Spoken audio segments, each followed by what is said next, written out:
What's up, guys? It's Keefe. Every guy has certain things that he wants in his life, whether it's health, relationships, money, or other big things we want in our lives. And what happens is we want these things so bad that they become attachments. And paradoxically, when they become attachments, they actually make our lives more miserable. They end up doing the very thing that we thought they were going to prevent. They make us unhappy. Either that or they elude us for an entire lifetime. And because of this, it is incredibly important for men to learn the power of walking away. And that's what we're going to get into in this video, is how to walk away and the power of doing so. Now, before we get into that, I made this channel to help men create their ideal lives through self-mastery. So if you're a guy who's out there looking to improve his life, hit the subscribe button and bell icon. I put out new videos every single day to help you create your ideal life. Now let's get into the video. So to explain the power of walking away, it is really this simple. When you have the power to walk away, you are taking your freedom back from something. Understand that anything that you cannot walk away from, you become a slave to. A good example of this that happens very often is guys in relationships. They crave this relationship with this girl, and they finally get into a relationship and they just are not willing to accept the possibility that the relationship might end. It has to be perfect. It's this one. It's this girl. It's going to be perfect, and nothing else is allowed to happen. So they're incredibly attached to this relationship. They are not willing to walk away. So what happens? Literally like clockwork, it happens like this. The woman knows she can get away with anything, so she does just about anything. She's basically begging you to do the one thing you don't want to do, which is break up with her. And if you don't do it, usually she's going to do it herself. Otherwise, you spend your lifetime in some marriage being a doormat. So again, the irony is the one thing the guy wants is this great, happy relationship, but his unwillingness to be able to walk away from it is the thing that keeps it from him. Attachment leads to suffering, and it leads to this state where nature wants to balance things out. If you are so attached to something and creating so much importance around it, nature wants to balance it out. So it tries to take that thing away from you. You have to cultivate the power of walking away. By being able to walk away, you create a state from within yourself of non-neediness. And when you are in this state, I don't care again if it's relationships, if it's friendships, because a lot of times maybe you've not had a lot of friends in your life and you don't have a lot of self-worth, self-esteem, so your friends can treat you like a doormat. Or maybe it's with money. This is one that I really suffer from, and this is a process that you're going to be working through in your life, is this ability to walk away and that detachment from the things that you are attached from.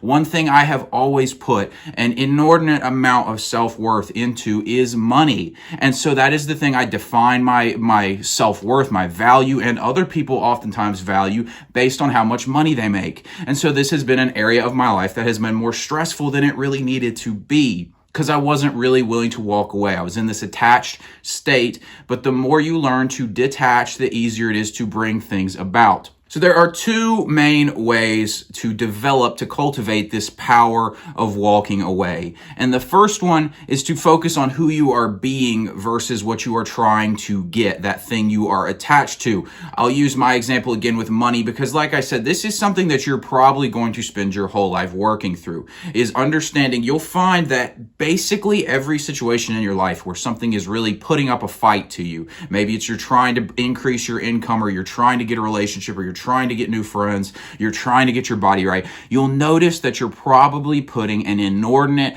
amount of importance on a specific outcome. You're not willing to accept the possibility that that outcome won't happen. So when I talk about focus on who you are being versus what you're trying to get, this comes down to that thing I keep talking about, the be, do, have. First, you got to be something, then you do something, then you have the certain outcome. When you focus on being, you come from a state of non-neediness, because you are just focused on who am I. Maybe that for you is you want to be attractive to girls. So your perspective is, rather than I want this girl to want me, I want this girl to like me and all this stuff, and you're really caught up on this outcome and it has to happen, you're just focused on I'm an attractive guy. And from that state, you will resonate and you will bring those certain experiences to you. This is why, for example, millionaires hang out with other millionaires in their gated communities, and your friends and you probably have an awful lot in common because you're at a certain state, and so you attract different people who are at that state. So if from a perspective of seeing yourself as, I'm very attractive to women, you're just going to act from a certain way.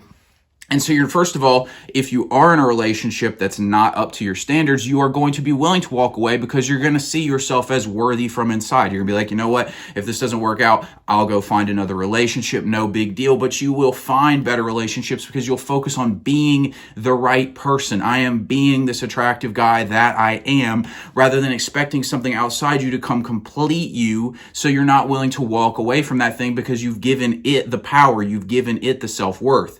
When you focus on being somebody rather than having something, the perspective shifts to understanding you are the center point. You are the important part, and not in a narcissistic way. It's just simply you taking your power back, you taking your self-worth back. If you have your self-worth tied up in something outside of you, you are going to be very disappointed, and it's going to be hard to bring that thing into your life because you're just not going to act appropriately. So a good example of how this has worked in my life I'll give you is with building a business. Like I said, I'm somebody who gets very caught up in money. I tend to attach a lot of value to my own income and to the people I know's income. I determine if they're really like a great person a lot of times based on if they make a lot of money, which I know is bullshit, but I've just had to notice and just see how much that has affected me and continue to work through that for myself. But when I notice that I'm really caught up on a certain income number, I gotta get to this income number, I notice how my production with my business goes down. I notice how my sales go down. I notice how basically just all my results go down. The things I create aren't as good. If I'm caught up on the views I'm trying to get on YouTube, the video is usually not as good as if I'm caught up on being a great YouTuber and therefore creating great content.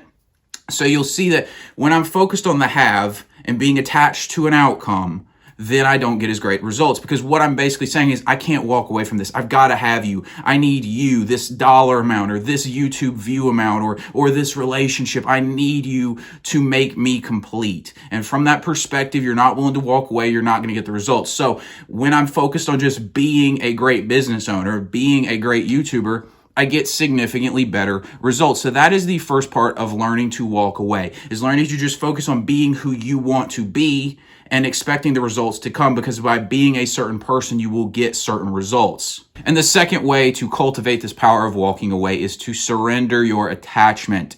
And there's a great technique for this called the and then technique. So, and then what, that is. So what this technique does is basically it puts you into a state of acceptance, accepting the possibility that the thing you fear might happen. And when you get into that state, when you come from acceptance, your attachment decreases, because you come to this place of understanding I'll be okay either way. It is very foolish, even though it is a completely human thing to do. And again, I do this as well, to put your value into something outside of yourself, into something impermanent. Literally everything is impermanent. Your body is impermanent. The world is impermanent. If you are attached to these things, you're attached to something that will go away regardless of what you do. Eventually, it will disappear. So what you want to do is put your value in something beyond you, something eternal, whether that be your faith in God or just your faith in perhaps your infinite soul. Whatever it is, you need to find something that you at least have some sense of infinite faith. Like this thing will be around beyond this experience I'm currently living in. And this is what this and then what technique does. So an example of this, let's say you're in a relationship and you just really are not willing to lose this girl. I cannot lose her. I got to be with her. She's the love of my life, all that good stuff. You play the and then what technique. Okay, let's say she dumps me. And then you say, and then what? And you just start to ask the question in your head. And here's what's going to happen. Two things are going to happen. First of all, you'll notice that you're going to survive. So you have to surrender the fear. You have to surrender that fear that it's going to happen, because you got to accept the fact that your power, your life is not defined by this thing outside you. So you accept the possibility that something bad could happen that you don't want to happen, and it puts you in a better state of peace. The other thing that happens is you're going to realize that every fear you have is ultimately rooted in your fear of death. if you follow it down. So let's say we'll use a really easy example to notice this with is with money. Let's say you're a business owner and you're like, I'm afraid that I'm not going to close this sale. And then you say, and then what? And it's like, and then I don't pay my rent. And it's like, and then what? And then I get kicked out of my house. And then what? Well, I'm living under a bridge. And then what? I'm starving. And then what? I die. So you see how every fear at the bottom, the deepest root, the reason you're actually afraid is the fear of death. And if you follow your logic, this is kind of, it takes a little bit of practice to start realizing this, but you'll notice that everything you're afraid of, even really small things, at a deep enough level, they start from this fear of death that we all deeply have. So if you can surrender that fear of death, accept the fact that you're going to die, this will actually alleviate so much attachment and so much fear. It'll alleviate all of it for the most part.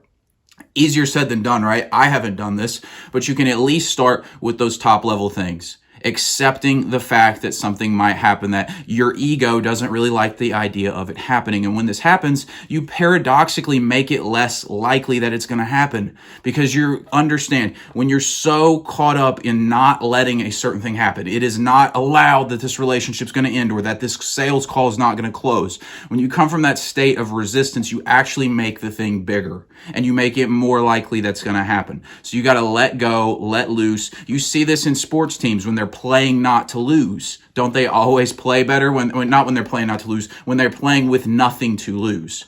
You'll see a team like a 16 seed will have a really good game in the March Madness tournament against a 1 seed because they're playing with nothing to lose. So they're just going all out for it. There's this freedom and this sense of unattachment to the outcome that causes people to perform better. So you see why this is so powerful. You have to cultivate the ability to walk away. Hey guys, if you like this video, you'll definitely want to check out my video called Once You Stop Caring, She Starts Chasing. I'll put that video right here. And if you got something out of this video, give me a like so I can reach more guys through the algorithm. Hit the bell icon and subscribe button so you don't miss new videos. Thanks for watching, and I'll talk to you tomorrow.